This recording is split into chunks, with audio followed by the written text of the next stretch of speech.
भोजपुर के चांदी थाना क्षेत्र के जलपुरा गांव में बीती रात हथियारबंद बदमाशों ने घर में सो रहे अधिवक्ता के पुत्र को गोलियों से भून डाला। इससे वो गंभीर रूप से घायल हो गया। इसके बाद उसे आनन फानन में इलाज के लिए आरा शहर के बाबू बाजार स्थित निजी अस्पताल में लाया गया, जहां उसका इलाज कराया जा रहा है। जख्मी युवक सिविल कोर्ट के अधिवक्ता राजेश्वर सिंह का बेटा ओम प्रकाश सिंह है।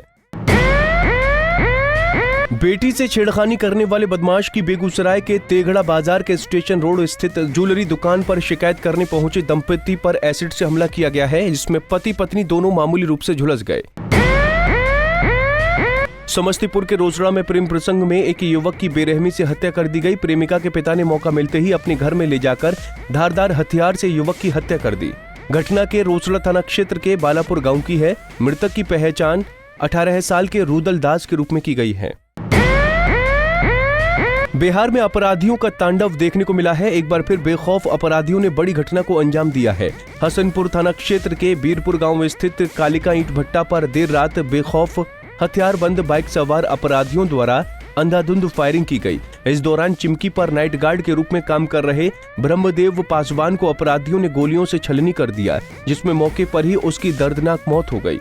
नाइट गार्ड की हत्या के बाद आसपास के गाँव में भी दहशत बनी हुई है।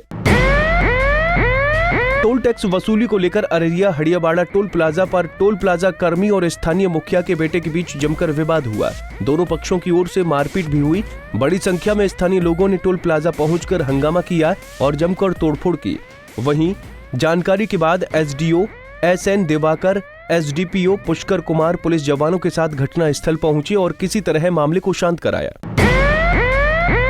चारा घोटाले के डोरंडा मामले में अगली सुनवाई 19 मार्च को होगी। मंगलवार को सीबीआई के विशेष न्यायाधीश एसके शशि की अदालत में सीबीआई के अधिवक्ता बीएमपी सिंह ने अभियोजन की ओर से पक्ष रखा।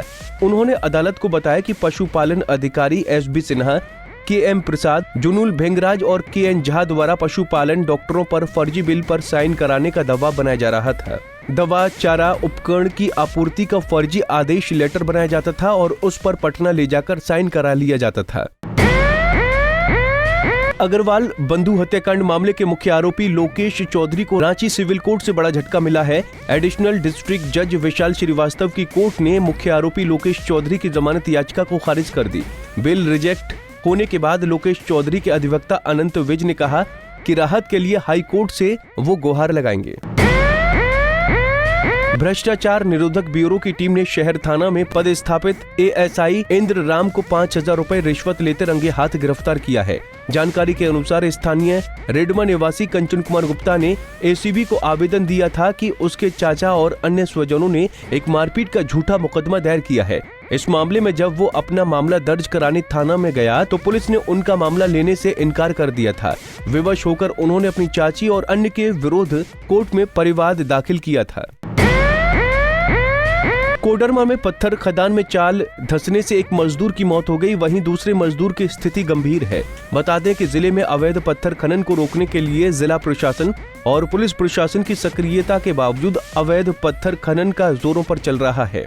इससे आए दिन घटनाएं भी हो रही हैं। ताजा मामला जिले के नवाल शाही थाना क्षेत्र अंतर्गत चमारों स्थित पत्थर खदान का है। यहाँ चाल धंसने से एक मजदूर की मौत हो गई, जबकि एक गंभीर रूप से घायल हो गया।